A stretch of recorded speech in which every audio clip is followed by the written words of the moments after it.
Well, good morning. I'm Pastor Steve Prickett of the Ward Christian Fellowship. It's April 10th, Friday morning. I hope you've off to a good day. I'm a little late getting this out today. I overslept this morning, but I'm glad you could be with me now. You know, I want to remind you again, this Sunday is coming. 2 more days. I hope you're going to church. I hope you go worship the Lord. It's one of the best things you can do to get your week started. But I want to talk about Jesus with you a little bit and how we see him. Now, in the book of Revelation, in the first chapter, John gets a vision of the ascended Christ, the resurrected Christ, the Christ in glory.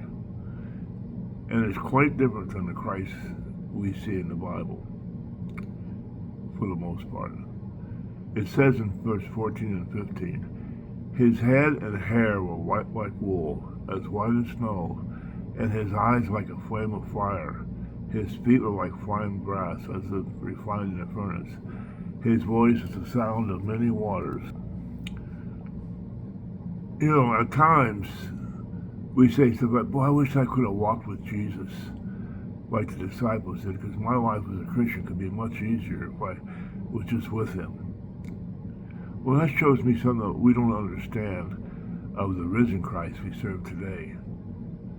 The Jesus of the Gospels, we often think about him walking along a seashore with the disciples, or loving children, gently forgiving sinners, and he was.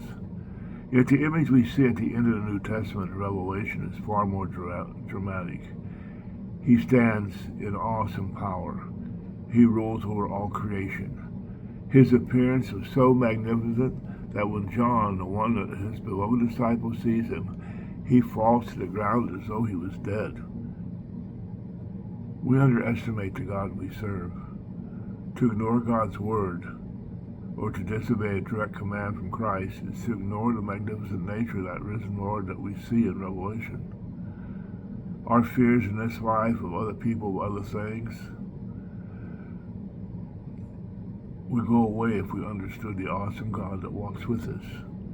The Christ we serve today is the Lord of all creation. He's vastly more awesome and powerful than the gentle teacher, rabbi we see in the Gospels.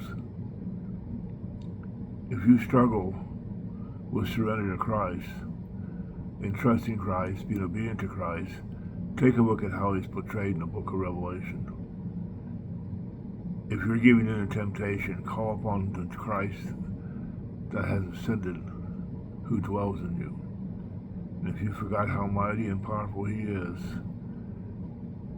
meet him again through the vision of John, his beloved disciple, in Revelation chapter 1. It can dramatically change how you live, because that's the God who lives with you, and he can change your life forever.